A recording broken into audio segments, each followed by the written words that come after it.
Good evening and welcome to the electric vehicle panel discussion this evening. My name is Geraldine Herbert. I'm a motoring and transport journalist with the Sunday Independent, and I'm delighted to be here this evening. This evening's event is one of over 70 events that have been taking place this week, both online and in person, as part of the Dublin Climate Action Week. And I urge you to check out some of the other events, and there's still things taking place this weekend on the website dublinclimateaction.ie. Now, Dublin Climate Action Week has been organised and delivered by a partnership of a number of local authorities: Dublin Down County Council, South Dublin County Council, Dublin City Council, Fingal County Council, Dublin's Energy Agency, and the Dublin Climate Action Regional Office. And the overall vision of Dublin Climate Action Week 2021 is to highlight Dublin's climate action progress and to demonstrate the leadership role of the four local authorities in conjunction with other partners. Now, for those of you that don't know, each local authority actually has a climate change action plan, and you can view them again at the same website, dublinclimateactionweek.ie. You can also follow Dublin Climate Action Week on social media under the hashtag DCAW21 or Taking Action Together. Now, I'll start by introducing our panellists this evening. They have a wealth of experience on everything from EV charging to EV grants that they're going to share with you this evening. And firstly, I'd like to welcome Graham Brennan from the Sustainable Energy Authority of Ireland, SEAI. Now, Graham is responsible for the development and management of SEAI's electric vehicle programme, which has dispersed 74 million in supports to help establish the current market of over 40,000 electric vehicles on Irish roads. He was also a member of the government's Low Emission Vehicles Task Force, which developed the key policies that are in place today and underpin the development of the EV market in Ireland. A very warm welcome, Graham, and we look forward to hearing from you later. Thanks very much, Geraldine.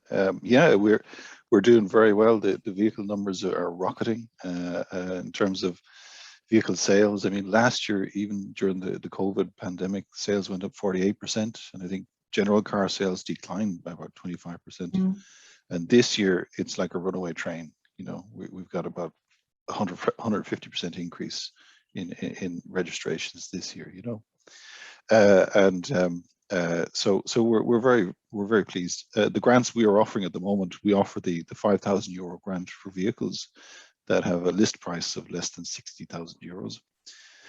We reduced the grant earlier this year for plug-in hybrid electric vehicles from 5,000 down to 2,500, and we still offer €3,800 for commercial N1 vans at the moment.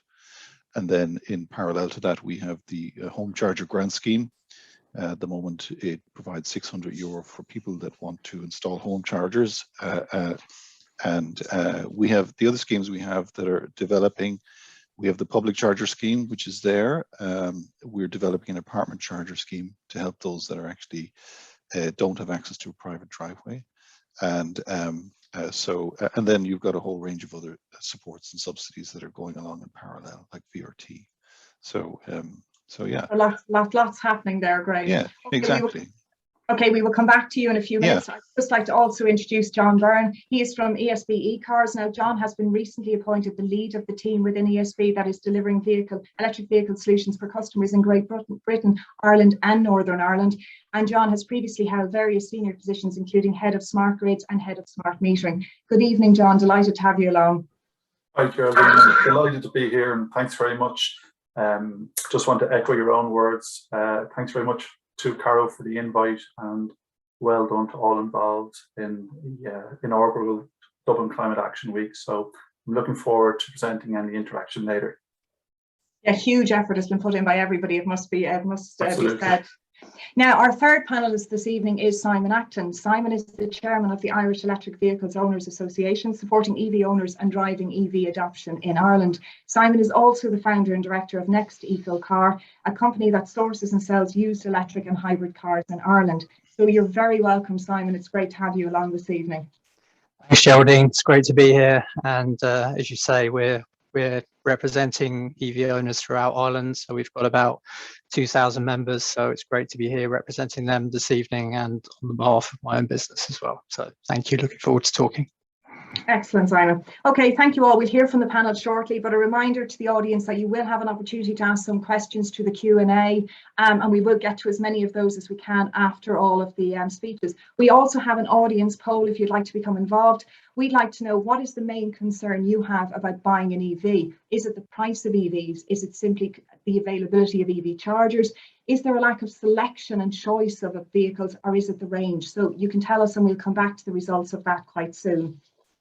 Now, tonight's discussion centres around electric vehicles. In particular, we hope to address some of the concerns of would-be buyers. Now, as we're all aware, the Climate Action Plan has a target of 1 million electric vehicles on our roads by 2030. So where are we at the moment, and how achievable is that target?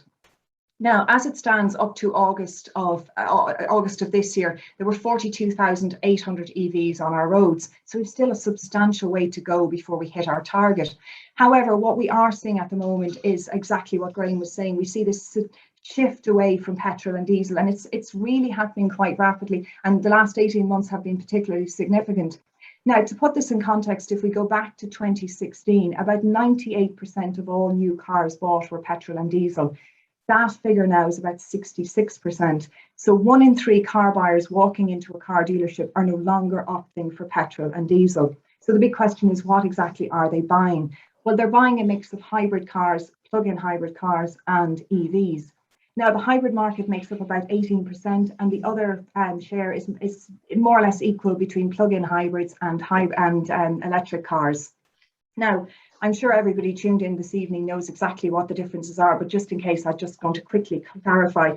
So a battery electric car runs exclusively on electricity and never uses petrol or diesel. Powering the EV is an electric motor and a battery. Now, in contrast, a hybrid has a small electric motor and a petrol or diesel engine. And essentially the idea of these is that the electric motor would work at very low speeds, and then the car switches over to petrol or diesel at higher speeds. The advantage of hybrid cars is they have lower emissions and slightly better fuel economy than a standard petrol car. Then we get to a plug-in hybrid. Now, a plug-in hybrid has a much larger battery and an electric motor, and they can actually run generally anywhere between 50 and 60 kilometres on pure EV. So in order to charge them, you have to plug them in. Now, they benefit people, obviously, who have a commute that's reasonably short, 50 or 60 kilometres, where they can work, where they can use completely the EV mode. So that's really what they're suited towards. Now, in terms of the climate action targets, the cars included in the targets are the the battery electric and plug-in hybrids. The regular hybrids are not included in the targets, so they're not counted as electric cars. Now, going forward, we are going to see an even greater shift towards away from petrol and diesel and towards electric cars. And there's 2, I suppose, key reasons for this. The first is we are going to see substantial reduction in the cost of EVs, and also we're going to see a greater selection of electric vehicles. Now, costs are likely to come down because battery costs are predicted to fall quite substantially over the next few years, and it's the battery that really is the key component in terms of keeping the price quite high at the moment. Now, in terms of the selection of electric vehicles, this no doubt is going to increase. And one of the main reasons for this is that car makers themselves are actually predicting the end of petrol and diesel. And this is something we certainly wouldn't have predicted even 2 to 3 years ago, happening again as rapidly as it is. And for example, by 2033, Audi have committed to having no petrol or diesel cars in their European showrooms. Volvo plans to sell only EVs by 2030. Jaguar are actually looking at a cut-off point of 2025. Ford have said they will stop selling petrol and diesel in Europe by 2030. General Motors are looking at 2035, and Volkswagen are looking at 2035. So this is not something we could have anticipated happening quite as fast as it has. Another, I suppose, the best recent example of this refocusing by car manufacturers was the Munich Motor Show last week. It wasn't even called a motor show; it was called a mobility conference. And on stage, we saw battery electrics, we saw bicycles and scooters all sharing centre stage together. So this was a very, very different take on motor shows than even the last Frankfurt Motor Show in 2019. So things are happening very, very rapidly, and there's no doubt that we're going to see cheaper electric cars coming into the country very soon, and a greater variety. Now, earlier this week, the Electric Vehicle Policy Pathway Report was published, and one of the many recommendations was that the subsidies and grants for electric vehicles remain in place. until the end of 2022. So on that note, I'm going to move over to Graham, and Graham, you can give us some more details on this, please. Yeah, no problem. I have a few slides here, Geraldine, so I might share these if that's okay. Can everyone see that? Yeah. Okay. So just as Geraldine mentioned there, to date, in terms of the grants we've been spending, we've spent 74 million since we started way back in 2011 supporting vehicles. And so the kind of $6 million question is, how much is it going to cost us to get to where we want to? So this graph I have here, it shows on the left axis here is the cumulative number of EVs. And I'm glad Geraldine clarified there, we're talking about battery electric vehicles and plug-in hybrids. We're not talking about self-charging hybrid vehicles, okay? So we're looking at the cumulative number as you go forward. And we can see here the government's target, there you go, about 840,000 cars. So we're talking about cars here. The vans are also part of the targets, but I'm just talking about cars.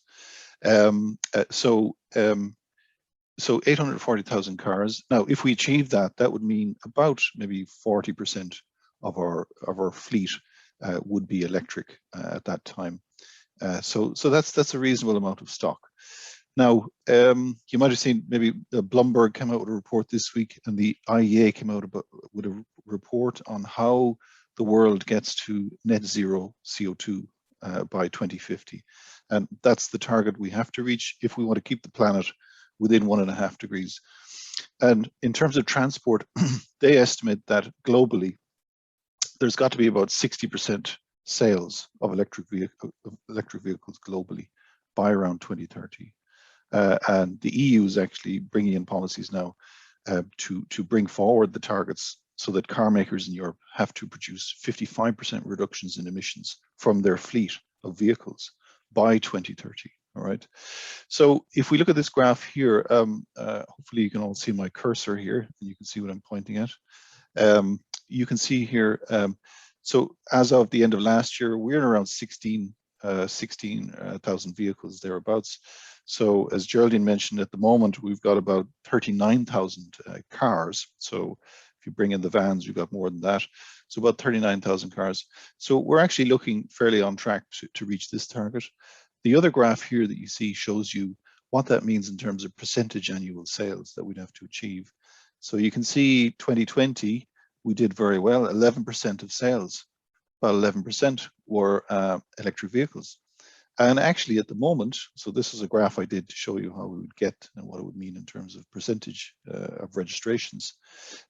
We're actually at about 15% at the moment, which is pretty good.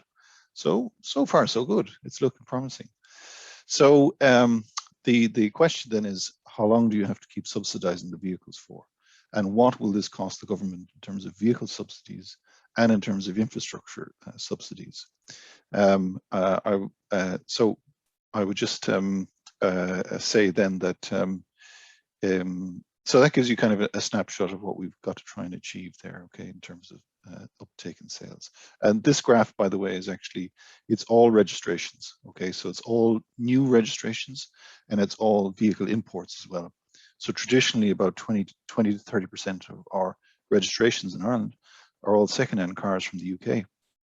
And they seem to be still doing quite well, despite the fact that you've got taxation now. You've got to pay VAT on imports from England or the UK.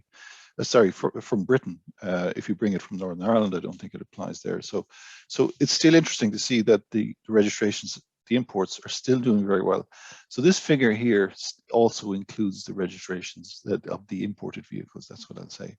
So people are saying somewhere around 2025, between there and 2028, is when we'll have this cost parity, when it costs as much to produce and to run an electric vehicle over its life cycle, let's say, as it does to actually buy a petrol or diesel car without subsidies. So that's kind of the magic period. The faster they start producing vehicles in volume, the quicker they can bring the price down. So you can imagine if you have all that factory making 10 cars, and the same factory is making 100 cars, well, you can afford to bring the price down. So bringing up production brings the price down. And just what I would say here is that we have, just to give you an idea, electric vehicles lend themselves to mass production. And a lot of the manufacturers are actually scaling down or planning to scale down their workforce. You can just look at what the American automaker unions say, what the BMW unions are saying. They know they're going to take less people to make them. Making electric motors, they're all wound by machine, you know. For donkey's years, they've been using that process to wind them. The electronics that run the motor and power the motor, they're all printed on PCBs, printed circuit boards. We're well used to making those. And you can see the actual batteries themselves are being painted onto a row of copper here. So again, you can see that thing working faster. They'll start changing the materials. They won't need to use special drying facilities, things like that. So you can see how they're going to speed all that up. A question we get asked a lot, Geraldine, and it's great to have the opportunity to talk about it, okay?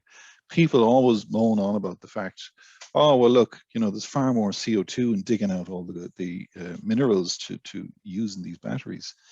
About 2% of the weight of a battery would be lithium, right? There's a lot of lithium around, so lithium isn't the big deal. Cobalt on the other side of the battery, on the cathode, that's a more exclusive material. So a lot of work is going around to diverse supply and get rid of cobalt, let's say. But anyway, let's see what the big picture is. What's the life cycle CO2 embedded in these vehicles, and how do they compare to a petrol or a diesel? So on the left side here, so this was a study done by the EU, by the European Commission, DG Climate Action, and it was done by Ricardo Engineering in the UK. And it's one of the most comprehensive studies I've seen. So this was where they did a kind of weighted average looking at a middle-sized vehicle, right, passenger car. And they said, okay, look, let's look at the production for a passenger car, and let's look how much CO2 is involved in making the car, how much CO2 is involved in digging the fuel out of the ground in the case of petrol and diesels, and bringing it to the power station, and how much CO2 is released when the car is in operation, so tank to wheels, how much CO2 is in the maintenance, and then at the end of life, what CO2 implications are there for recycling and recovering the vehicle. So what they have is they've got a kind of a comparison here for a standard a petrol and a diesel vehicle, and you can see the embedded CO2 here at the bottom in producing the vehicle. So this is for getting the materials. And what you see here, and then what we have then is the actual CO2 involved in the energy supplied to the electric vehicle, and then CO2 involved in extracting the oil and petrol, and the CO2 emissions from the vehicle here. And this includes the CO2 emissions in the power station as well. So you can see over the life cycle, this is a 15-year life cycle they used, and this was taking a snapshot of cars as they are now in 2020, let's say, okay? So this represents where they believe right now today the CO2 comparison is.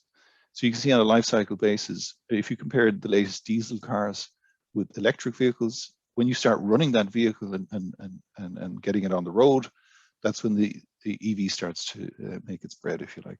So you're looking at about a 45% to 50% benefit over life cycle emissions when you take everything into account compared to the petrol or the diesel car here. But if we zoom in a little bit here and just look at the manufacturing and the raw materials bit, this dark blue here, yes, the electric vehicle does have more CO2 embedded in it when you manufacture it, okay? And part of that is because the production processes are new. They're still not optimized. The materials aren't optimized. They are heavier. There is more material in them. So yes, there's more metal in them. So there is more matter in them, if you like. So that's a factor too. But there's a lot of expectation that with recycling the cathodes, relocating the factories to closer to production facilities, that this can actually be halved. That difference there we see can be halved between the BEV and the diesel vehicle. And what you see here, this little band that they've got here, this is where they expect the comparison to be by 2030. So the electricity system gets cleaner, so there's less CO2 involved, and this part of it comes down the running, the CO2 involved in the running of it starts to reduce. And that green line there shows you. So this is an electric vehicle here running on the average CO2 intensity of the electricity system in Europe. Okay, there's little old Ireland, bang in the middle of it there. So we're right on the money there, we're right at the average. Okay, some of the better countries are down here, like France and Sweden, let's say. So they've got much cleaner electricity systems. So the CO2 impact of running a vehicle there is much better. And then you can go the opposite side. You can go to Poland, where they're using an awful lot of coal.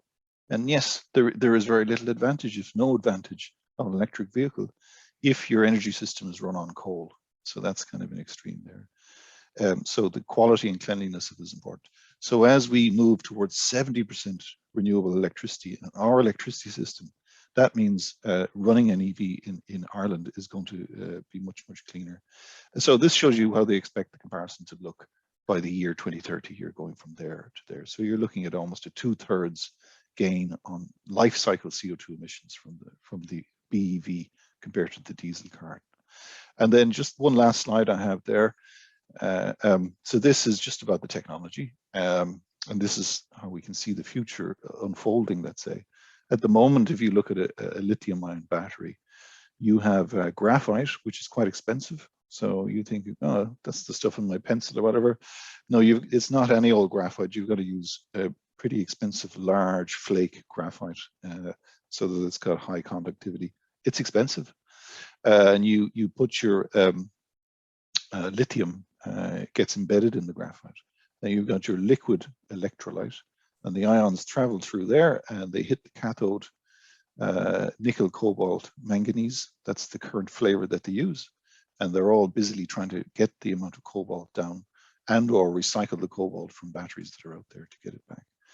But that's not really where they're going to be in the future. They're already very busy working on this, which is a solid state lithium-ion battery. And in this case, you see here that you've ditched the graphite, and now you've got a solid plate of lithium here. So it's pure lithium, so there's much higher density of energy potential in it, let's say. And you've got a solid cathode on the other side, but you've got a solid layer in here. Now, this material here tends to be like a polymer, like a plastic, or the other favorite one is like a ceramic, like glass, perhaps. So that the reason why these solid state batteries haven't been, they're not in production yet, is a lot of work has gone on to figure out how to make this a very highly conductive material. So you can imagine the ions move nice and freely through the liquid. How do you get them to move through a solid lump and travel through here and connect? So a lot of work has gone on making that. So the upshot of it is that these batteries here have the potential to double the energy density over this, double it. And now you don't need any, these tend to be varnishes, so they're quite toxic materials, flammable. Now you got a battery that's not flammable anymore. So you can charge it at higher temperature. You don't need to cool it. So you don't need a cooling system in the car to keep this cool. And those of you that are big fans of EVs may have spotted that Volkswagen recently announced their investment in a large factory, which is going to produce solid state batteries by, I think, 2025. They're going to come in first for posh cars, the expensive ones, and then 2026, 2027, they'll come into mass production cars. So you imagine you could potentially double your energy density for the vehicle with the same weight of battery pack. And then further down the line, the plan is ditch this expensive cobalt altogether and substitute it with something like plain old sulfur. So this has various issues with it at the moment in terms of contaminating the separator. So anyway, that's the progression, and you can see then how it'll get cheaper and cheaper, and the density will rise and rise as you go on. So I'll stop there, and that's all I've got there for the moment, Geraldine. Okay, thank you for that, Graham. It seems Yeah. those solid state batteries are the holy grail at the moment to be attained. So now we're going to go to John. So John, can you tell us, there's a huge investment at the moment in the public charging network. So how far have we got and what can we expect in the future? Thanks, Geraldine, and hi everyone again. I too have a couple of slides, so I'll just throw them up here. Yeah, it's just to give you a rundown of where we've come in terms of the public EV charging network, what we're doing to enhance that at the minute, and what are the next steps, particularly in the short term over years 22, 3 and 4. So just a bit of background. So eCars is currently the largest, by some degree, the largest EV charge point operator on the whole island of Ireland. So it has a presence in the Republic and indeed in the north. Believe it or not, it was established well over a decade ago, back in 2009, where we made the first foray into the installation of chargers right around the country. And the idea at that time was to lay down a mesh of charging. There wasn't, I would say, at that time, there wasn't a whole lot of EVs. They were a rarity on the roads, but it was to provide a network that Ireland could build off almost a decade ago. That's grown over time quite considerably. So we manage now just shy of 1,400 charge points, again on the whole island. The backbone of that is made up of the standard chargers. So we've over 1,000 of them. And they would be, as I said, they'd be the bread and butter charger. You would see them on every street in most sort of suburban towns, and in cities they would be very, very common, in fact. We also have about 120 what we call fast chargers. Now these are considerably faster than the regular standard chargers. They're a 50 kilowatt DC charger. They contain generally 3 points or 3 connectors on each. So they're set up to deal with all of the legacy and the current sort of CCS standard charging types. And then in the last 12 to 18 months, we have moved at a rapidly accelerating rate into the area of high powered charging. Again, these are DC connections, only CCS. So the CHAdeMO doesn't support this on our system anyway, 150 kilowatt charging. We've 14 of these chargers, but we are focused on building hubs to support these chargers. So we're moving away from just single chargers on street to a more hub-based, I guess, approach. And then what a lot of people don't know or understand about eCars, as well as the presence here in ROI and up in NI, we've actually a significant presence over in GB, and a couple of slides at the end of this presentation, just as a comparison and to see what it is we're doing over there. We're currently undertaking a very hefty investment programme on our networks, and this is in conjunction with the Irish Government's Climate Action Fund, and that's basically to upgrade and enhance the entire charging network. The graphics here on the left is a high-powered charging point, so you will see that in our hubs largely. The 2 chargers in the middle are typically what you'd see at a fast charging point, and on the right, the standard, which, as I said, would be visible in most towns and even quite a number of villages right across Ireland. The scope of the plan calls for replacement and the upgrading of 520 of the 1,000 or so of those the standard charge points on the right. And I'll come into the progress on the next slide of where we are, but this is the scope as was set out. To upgrade just over 50 or 10% of those to fast chargers to provide that much faster rate of energy transfer into the cars. And then the final piece, which is, I guess, brand new and all new, to build on the existing network, is to deliver 52 high-powered charging hubs. And these are really the creme de la creme at the moment in terms of how quick you can transfer energy into your car. Our latest iterations of these high-powered chargers will give you about 100 kilometers in as little as 6 or 7 minutes. The advantage here of these high-powered chargers as well is that they're based in hubs, so they can charge up to 8 vehicles simultaneously. Now, not all hubs are the same size, obviously, but where space and whatnot permits, we have some hubs that are up to 8 vehicles which can charge simultaneously. And again, what is it we're doing? So you may have heard on the radio lately that we've put quite a bit of effort into our PR to let prospective drivers and current drivers know about this effort, because there's a perception out there, I think, that the network hasn't evolved over time. But of the 520 points, the standard points, we've now upgraded 480 of them, and we'll complete out the rest of them this year. So we typically get to 2 or 3 of these charge points on a weekly basis. Of the 55 standard chargers that need to be upgraded, we've 36 done. So we did 2 this week actually. Lahinch was the most recent town to be upgraded, and these really provide, there's a noticeable gulf in speed between the chargers on the left and the chargers on the right. And as I said then, the high-powered charging hub. So this is where our focus has shifted to.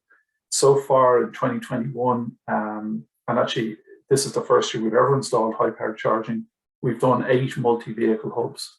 So there's different tiers of hubs. The tier 3, you can see the top photo there, that contains one sort of high-powered charger with multiple leads for the various cars and connector types, and the fast charger as well. Those hubs, you can see them there. I won't go into them, but they're scattered right throughout the country. They're Kildare, Galway, Meath, Carrick, on the way up to Sligo, Westmeath. And then you've got Junction 14, which is a tier 1 hub. I never know who to credit with that photo actually, but one of our EV drivers took that photo with a drone there on the left, but we still have yet to find out who it was, but we use the photo quite extensively. This is a high-powered charging hub on the M7, one of the primary sort of arterial routes down into Cork and Limerick. It's an 8-bay hub, as you can see, with a lot of high-powered charging, and it gets actually a tremendous amount of use. Those hubs and those type of hubs with that charging capability, as I said, will give you a huge amount of range, about 100 kilometers in as little as 6 or 7 minutes, depending obviously on what kind of car you're driving, how it's set up and where the battery is at a particular point in time. So that's what we have done at a point in time. Just in terms of some of the benefits, and I tried to sort of angle this from a customer perspective, but I heard you mention earlier during the range anxiety piece. At this point now, we've done a sort of a recent survey and sort of geotagged all of our chargers. As far as we can tell now, any customer, regardless where they are, will always be within 30-35 kilometers of a charger. And with the new sort of ranges on vehicles, that is very, very comforting. The upgrades themselves have led to massively increased reliability. And that really touches off the next point. So when we started this program 18, 20 months ago, the uptime on the network was about 85%, which is decent. But right now across our network, so across the standard, the fast and the high powered, it's actually the uptime is just north of 98%. So it's an always on, ultra reliable, ultra available network. The capacity of the network has improved in terms of the amount of chargers and the capacity of those chargers we've put on, and the underlying strength of the EV charging network has put on. The final benefit really has been the average charging speed. So Graham will certainly tell you, and anyone who's out in the market for a car, but that battery range and range generally of vehicles has improved to cater for the driver with sort of issues with range anxiety and whatnot. And a lot of the vehicles are offered with battery options. So we see it like a very deliberate move by our customers looking for increases in charging speeds, and we're trying to keep up with that and try and stay ahead of the curve. One of the questions I'm always asked is, our drivers really seem to bank all of the work we're doing very, very quickly. And I'm always asked, what's next, John? Where are you going next? What's the plan? Fill us in. This is the plan for 22 and 23, so for the next 24 to 30 months. And I can tell you that the remaining focus is practically exclusively focused on hub construction and build out. So what we're talking about here is high-powered charging hubs, the hubs that give you the 100K in 6 minutes. There's a build schedule now for 43 of these hubs over the next 24 to 30 months. For those who don't know, the tier 1s that we call them, they have 4 sort of double-headed high-powered chargers, so they are capable of charging up to 8 cars simultaneously. Largely restricted to motorway service sites at the minute, where there is space to put in that kind of infrastructure. It takes up a lot of space, and the electrical infrastructure behind it is considerable. At the launch of Junction 14, I equated it to a model-sized housing estate just for one high-powered charger, so it's quite substantial. Tier 2 is the same. It's ultra-high powered charging again, but it's smaller in size. It has 2 of the chargers, so it can charge 4 cars simultaneously. And the Tier 3 are an upgradable type of hub, They contain one high-powered charger and a fast charger, and they can simultaneously charge 3 cars if required. The mix of those tiers varies and will vary over time. We have had considerable interest actually from lease owners, people we've already signed deals with for tier 3s and tier 2s looking to upgrade, so that they've seen the increase in vehicles on the road. They're looking to upgrade to tier 3s to tier 2s, tier 2s to tier 1s, and vice versa. So where that ratio pops out at the end, I'm not sure, but certainly the takeaway from this slide is that ESB, the e-car business, is practically exclusively focused on delivering hubs over the next 24 to 30 months. Just a word about Northern Ireland. We also operate up there. It's a fully interoperable network. So the same the eCar Connect app, the card, everything will work in the north as it does in the south. There's 150 what they call fast chargers up there, which are the standard chargers here, and 17 rapid or 50 kilowatt chargers. Again, in much the same way as Republic, I guess, was. These were installed over a decade ago, but there was a consortium at the time. We were part of that. There was some industry participants, Northern Ireland Networks or NIE Networks participated. Some of there was government funding provided. So those, in many instances, those chargers are still on the network. We're getting older by the day. As a result, we did quite a major analytical exercise right across the territory. At the start, I beg your pardon, at the start of this year, we identified the worst 20% of the network, which is about 30 chargers. So there's 30 fast and 6 rapid chargers being upgraded at the minute. 2 waves. We've just completed the first, or sorry, actually next Friday we'll complete the first wave, and the second wave will follow immediately after once the chargers arrive up there. Just to move on into GB.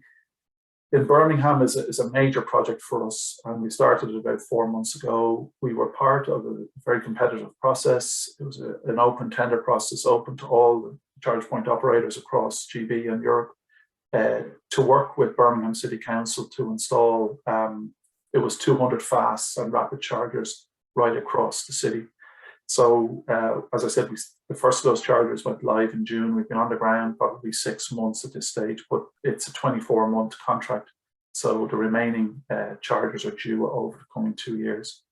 And in Coventry, I mentioned this is a project we have finished, and here we installed just shy of 40 rapid chargers. That project is actually closed out now, and we're looking to the council there to start to look at expansion from the original scope of the programme. Just coming to the end of the presentation here now, but just to focus on London, because this is an area we see phenomenal growth. We work with Transport for London. They have put in a framework contract in a lot of the boroughs, Westminster, etc. All of the boroughs draw down off that framework. We've a growing presence in London. We've an office set up there, dedicated office set up over there. We've already put in 150 rapid chargers. We're in a number of competitive tendering processes at the minute, and there's quite a strong pipeline from a number of the boroughs. So it's a place we see our presence sort of expanding over time. I'll close, if I can, just on the glass yard. That's the photo. It's an evening photo down on the right. This is a flagship site for us. It's taken us 18 months to build. It's 8-vehicle fast charging hub. It's down in Woolwich, actually. And I'll just give you 18 months of work, and hopefully this will work, condensed into about 40 seconds. So it's down in Woolwich, just near to London City Airport. As you can see, the canopy on it has solar PV, and this will just take you like a bird's eye view of the build. So the first thing you'll notice is the wood. So it's a wooden structure that's large, taken from a Nordic managed forest. That was the first phase we put in. We worked with an architect from Bath. The second piece there, you can see just the installation of all the solar PV on the roof. And that took quite some time. And in the final sort of phase, you can see the guys working on the installation of the fast chargers themselves. I was over in London 2 weeks ago. This is done removing all of the stuff. So the site actually looks like this effectively now. It's launched ESB Energy is our sort of supplier of power over there. But it's been very successful. Taxi drivers in particular seem to like it. So look, I've only a short period of time. I just want to say thanks again to yourself, Geraldine, for moderating and for the invite. But just to say to everyone on the call, please do get in touch, because the amount of information we get from our customers and just from members of the public about suitable locations for chargers or anything like that is invaluable to us. So we've multiple social channels, so any of them would be absolutely brilliant. So back to you, Geraldine. Thank you. Thank you so much, John, and it's great to see what work has been done in the UK, and we can only just hope that the same will happen in Ireland very soon. And passing over to Simon. Now, Simon, I'm going to put you under pressure for time, because I'm looking at the clock now and this hour is running away. So if you might give us a brief background to what you do and how you can assist would-be EV owners. Yeah, thanks, Geraldine. I'll try and fly through this. John and Graham are always good at talking and taking up all the time, so I'm well used to it. So just what I'll do is I'll just give a very brief overview of the Irish EV Owners Association and what we're doing and where we come from. Basically, the Irish EV Owners Association was set up in 2015, and that's probably a time where there were massive challenges for people that already owned EVs in Ireland. The charging infrastructure was very poor at the time and wasn't very well thought through or maintained, and so obviously that's moved on massively since, as you see from John's presentation. But the association was really set up to support the EV owners at the time and to drive adoption further and to deal with basically public and private sector individuals who would play into the future of EV adoption in Ireland. So yeah, we've grown quite a lot in that time. And we really focus on working with various stakeholders, as I say, and also events for our owners and drivers, and indeed the EV curious, so people that are interested in learning more about EVs outside of a sales environment. So we have it's a not-for-profit organisation, so everyone involved on the committee, like myself as chair, is a volunteer. We currently have 10 on our committee at the moment. We have 2,000 members, of which about 15% of those are paid. We're currently charging just €10 a year, which will increase to 20 next year, actually. But it's great value, and we're going to look at incentives, so well worth joining if you are an EV owner or EV curious. But we have a lot of social platforms as well. So we have around 6,000 people engaged in our Facebook group, for example, but we're also on LinkedIn, Instagram and others. And we have a big following on our YouTube channel as well. We've also just opened to corporate memberships. So we've just announced SAP as our first corporate member, which is great. So we're building our funds so we can do more work, basically. And we welcome any EV owners or anyone curious in EVs to join us either on a paid or a free membership basis.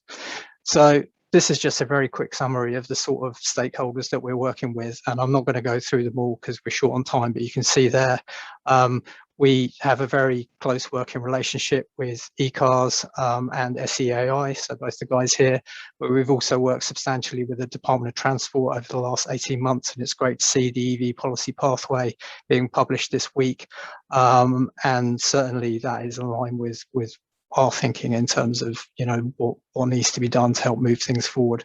But it's great to see that put down in a policy pathway document at last, so we can work on the actual delivery of what is required.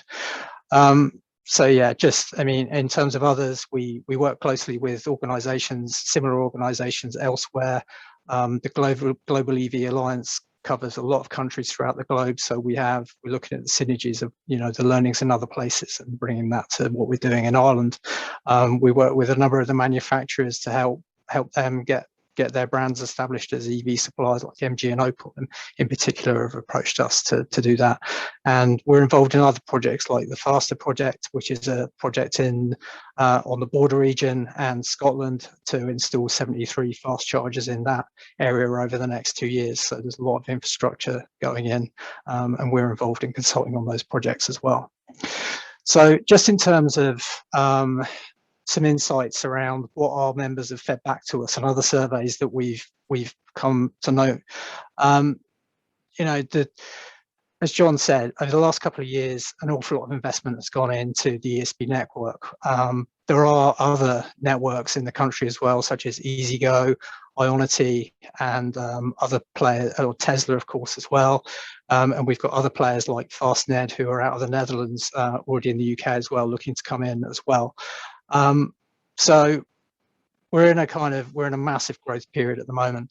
But just out of surveying our members, we recently asked a couple of months ago, if you'd rate the charging network out of 5, how would you rate it? And so we're pretty middle of the road or below at the moment. I don't think anyone said it was 5 out of 5. That would be unrealistic, but yeah. So we're not doing too badly, but there's a lot of work to do, is the feedback there. But charging is something, when you first start driving an EV, you start to realize that what you actually need is a bit of a change of mindset. And most people, if they're able to, actually charge at home. So we also asked, out of preference, where do you charge? And you can see the numbers there. So hugely, 58% of people they'd charge at home first rather than try anywhere else. And that's something that is really important when you think about buying an EV. If you can charge it at home, that makes it very easy. And you never need to go to a service station if you don't go beyond the range of your vehicle. As you see, the other options for public charging and private charging in workplaces and things like that also come in. Currently, 80%, 87% of current EV owners can charge at home. So there's a big bias there. And of course, there are a lot of people who live in places where they wouldn't be able to charge at home because they don't have parking adjacent to their property. So, but it's great to see as well, and Graham didn't mention it specifically, but SEO are working on a grant scheme for apartment charging, which is something that I believe will be out before the end of the year. So that's going to help more people have the possibility of getting into an EV. So yeah, there's the perception that you can't, if you talk to people that don't know much about EVs, there's a perception that, there's nowhere to charge them. And even if you do, you'll spend forever queuing. Now, reality is, I did a trip yesterday from Dublin to Sligo in a fairly low range EV. I had to charge twice and I didn't queue at all on that journey. So it's very possible to do longer journeys without too much difficulty, but you might expect to queue. But then this is why, as John has mentioned, the focus is now going to be on building hubs so that multiple cars can charge simultaneously, whereas what we've seen predominantly until now is single chargers in locations, probably with the exception of Tesla and Ionity sites. So that's really important in terms of giving people more certainty around their journeys and how long their journeys are going to take, so they don't have to queue up. And something to think about for potential sites here, which is that, if you do stop and charge, the chances are while you're there for, 20 minutes, half an hour, typically, you're probably going to spend some money. So anyone that has a location where they might put in an EV charger, you can benefit from it in a retail perspective as well. And so most people would actually spend some money while they're waiting to charge. Getting a coffee is a good one. And then there's another stat here, which is just kind of to highlight the kind of disparity in thinking. And this was taken from a survey that the Faster project did. And, people's average daily journeys, they massively overestimate how far they travel. It's actually something like, of this particular survey, the average was 20 kilometers. And yet the same group of people said that they would need a car with a range of 380 kilometers to alleviate their range anxiety. So there's a big education piece to be done there about what do you use your car for, and are you being realistic about what you need it to do? And that's important for two reasons. One, from a cost perspective in terms of the car that you might want to buy, and secondly, from a resources perspective as well. Is it sensible to go out and buy a car that can do 600 kilometers if you never travel the 600 kilometer journey? No, it doesn't make any sense from a raw materials perspective and from a cost perspective. So EV model variety. So I'm just throwing this up to go, okay, these are all the fantastic EVs that are now available on the market as new cars. Unfortunately, all of these cars are really expensive. Every car you see here would be more than 30K. A lot of them are a lot more expensive than that. And that's when you include the incentives that are currently available in the Irish market. this is an example of a car that isn't available in Ireland and isn't planned to be available in Ireland, but is available elsewhere in Europe, and it's 17,000 euro in France, and has a new car, including incentives, and has a range of over 200 kilometers. And this is the sort of car that we need to see more of, not the aforementioned cars, because ordinary people can't afford those sort of cars. Which brings me on to my specialist subject, I guess, which is used EVs. And my own business for the last 4 years has been selling used EVs. Now, this is an example of a selection of cars that have been around, fully electric cars that you could buy now for under 20,000, indeed some of them under 10,000 euro. So basically, like for a Nissan Leaf that you see there in the top left-hand corner, you could buy something like that for as little as 8,000 euro. Has it got a big range? No, it's maybe a range of 100, 120 kilometers. But if you don't need to do more than that on a daily basis, you can charge at home, it's a perfect vehicle.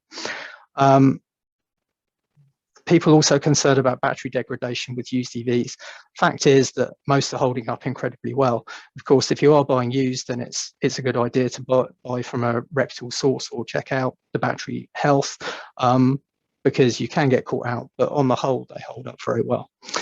And just to say, I mean, used EVs are an important part of the solution of getting to the sort of numbers like 1 million EVs on our roads by 2030. The manufacturers have been quite clear that even if every car sold between now and then, every new car sold between now and then were an EV, we still wouldn't hit those numbers. So we need used EVs, we need to build our fleet.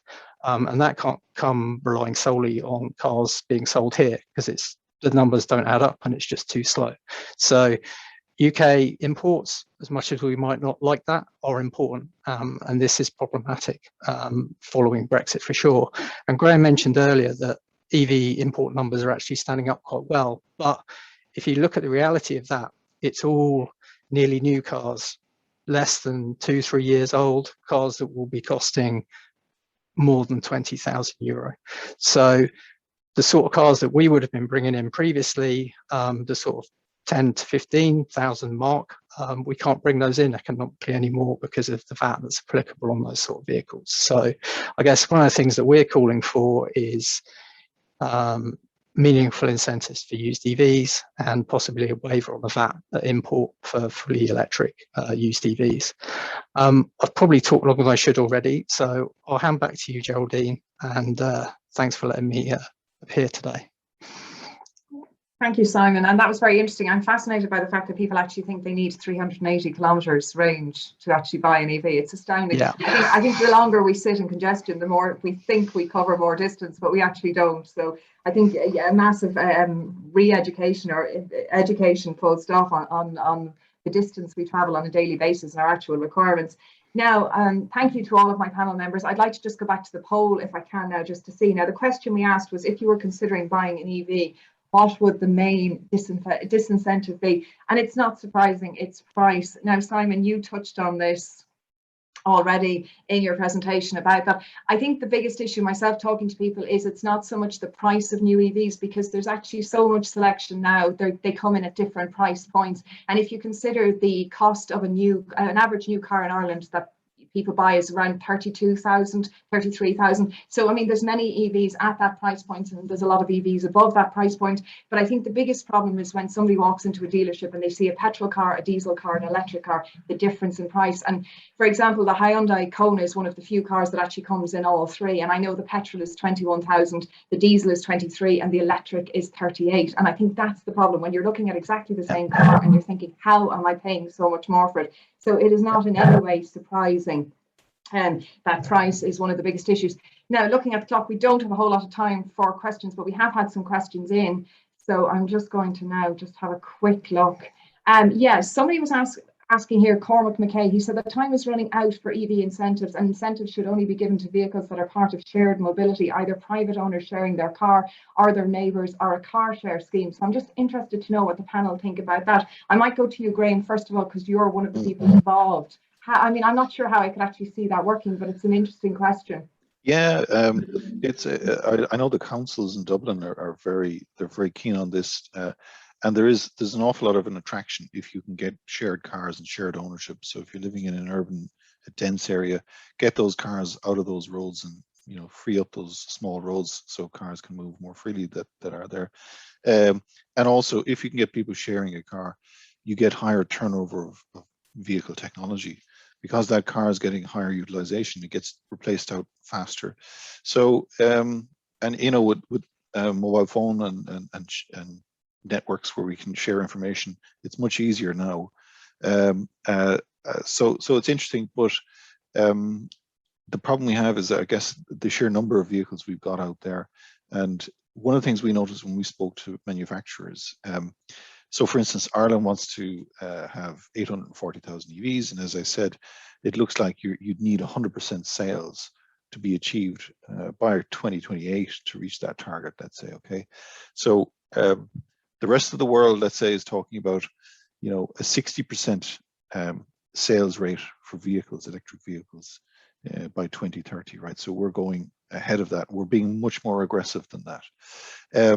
So it's very interesting getting access to that supply. So if you speak to manufacturers, they'll say, well, what happens is we go into Europe and we ask for 50,000 Konas for next year or whatever it is.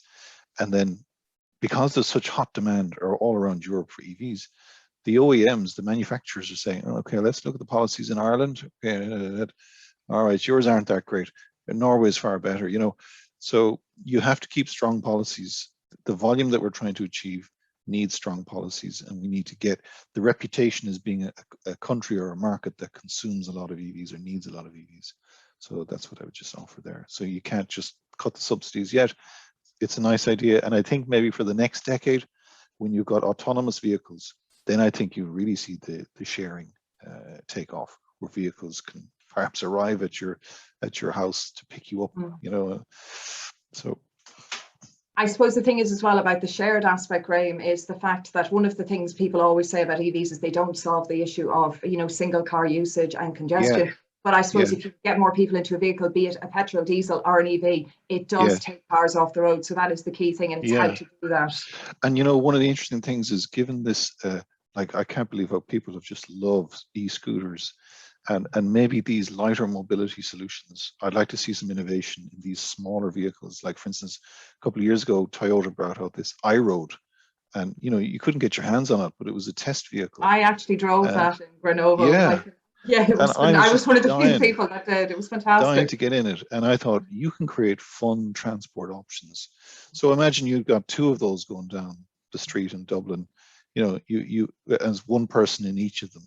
So perhaps, I know there's a huge resistance from the public to use public transport, for instance. So when we support scooters, what are we doing? Are we pulling people off the bus into, are they cycling or walking, or are they going to use these scooters? So perhaps, maybe what you'd have, a nice solution would be very cheap and affordable light mobility vehicles. And then if you want to go on your long trip for the weekend, then you get a shared car. Right, I booked one, off we go for the weekend. That might be a nice option for people living particularly in the city centres locations. Absolutely. Now, a question for you, John. This came in from Stephen Doherty. When will there only be fast chargers offered by the ESB? Well, it's a pretty open-ended question, to be honest with you. But for the next 2 years, at least for as long as this €25 million investment programme continues that we have, it's going to be fast and high-powered charging only for those years. It's an exclusive focus on hubs. I saw one of the questions as well, Geraldine, was, are these more akin to kind of Tesla hubs? The answer is yes. Tesla were one of the original sort of hub providers. There's a few of them here. I think there's 8 of them in Ireland. But yeah, all of those 43 hubs will all have high-powered charging, which is 150 kilowatt charging, which is 3 times faster than fast. But the reality is that there are still quite significant variations in EV usage and ownership right across the country. There are like a large number of standard charging posts in towns and villages in Ireland that see not a lot of usage, and there's no commercial or indeed viable case to replace that out with sort of fast chargers. So we are going to see the standard network remain for a few years yet, but with a focus, I think, on high power charging more so than fast, and then more of them in the near term. Okay, no, I'm sure that answers the question. Now we are running out of time. Do we have another few minutes left? I think we might have one or two. Another question that came in is what we can learn from Norway. Now, obviously, Norway is the, is the country, has been for the past few years, the leading country in terms of EV adoption. From my own point of view, I would say we could learn a lot, but we also learn what not to do. I think it's very clear that the success of Norway has been down to price parity between EVs and petrol and diesel cars, and that has been created artificially. They have heavily subsidised electric cars, and they've very generously subsidised them, but they've very punitively penalised petrol and diesel cars. I think one of the issues with Norway, though, is it's actually cheaper to have an EV in Norway than it is to use public transport. So I think that's something we shouldn't be emulating, to be honest. Well, the lesson there, Geraldine, is our motor tax too low? Some of these Scandinavian countries have 70%, 60, 70% taxes on the purchase price of a car. And as you said, in places like Denmark, where they really brought down the tax level on the EV, it was actually cheaper, So the question is ours too cheap? And then perhaps it's basically tilting it to the polluter cars and saying, I know the French used kind of variable registration tax system where they kind of balanced out the tax and put the balance on the heavy polluters, which seemed to be very effective, Yeah, they have a weight tax as well, though, don't they? Yeah. So the heavier the car, the more tax it attracts. So that kind of knocks out your SUVs as well. Simon, do you have an idea, or do you have an opinion on Norway? I mean, the way they've done it, as you say, is by creating price parity, and effectively the way they did that is by 0% VAT on new EVs, which, if we did that here, you can imagine what effect that might have. But it's a very expensive thing to do, and we don't have the sort of financial resources that Norway have. So it's a beautiful idea, but I don't see it happening here. I don't think we have the financial resources to do it. But equally, we're in the middle of a climate emergency, and we need to take serious action. So it depends how serious we're treating that emergency as well. But I mean, looking at the incentives we have here in Ireland, they're if you take Norway out of the equation, they're pretty good compared with most other places in Europe. So I actually think that education is a bigger piece than the cost piece at the moment. And for example, we talked about looking at the sticker price of a car. What needs to happen, and this is actually one of the things that's mentioned in the EV policy pathway, is that dealers need to present pricing based on total cost of ownership, which is not just what it costs you to buy a car, but what it costs you to run it over 3 to 5 years. And if you actually advertised, put that information, made that mandatory information in car selling, then people could clearly see that maybe they could buy a 20 grand petrol Kona and the EV is 35 grand, but over the 5 years, it still works out cheaper. So, that's a big part of it, is educating people to look beyond the sticker price of the car. I'll just put in a quick plug, Geraldine. We have our EV comparison tool. It does just what Simon said there. It'll show you the price of any cars you want to compare, and it'll show you the total cost of ownership. So check it out, everybody. Brilliant. And that's just on your website? Yeah, just Google EV comparison tool and you'll find it there. Yep. Okay, excellent. Now, unfortunately, we have definitely at this stage run out of time. Unfortunately, the discussion wasn't as long as it should have been, but look, literally the hour has run away. I want to thank all of my panelists for contributing tonight, and thank you to all of the attendees for turning up and registering and everything else. And I know we were clashing with Culture Night, so we do appreciate your time. There were questions we didn't get to, but there will be a recording of the panel discussion. It will be made available on the Dublin Climate Action website at a later time, so you can view it back again. That won't answer your questions, but we did try to get to them. The climate change targets for EVs in 2030 are ambitious. I think we've all agreed with that tonight, but I think it's time we started framing electric car targets as achievable. It's really important that we do, and we need to create an accessible and reliable network, and we need to continue grants and subsidies if we want to make real progress going forward. But I think personally the biggest obstacle to change is convincing the public that electric cars are not just a green alternative, that they're actually the new normal. And I hope that tonight's discussion has reinforced that and has filled in maybe some of the knowledge gaps for would-be EV buyers. I'd like to thank the Dublin Climate Action Regional Office for organising this event this evening, and it was, of course, as part of the Dublin Climate Action Week. Again, please check out the remaining events. There are still things happening this weekend at the Dublin Climate Action Week.ie, and a huge thanks again to my panel, Graham Brennan, John Byrne and Simon Acton. Thanks and have a very good Thanks. evening and a great weekend. Thank you very much. Thanks, everyone.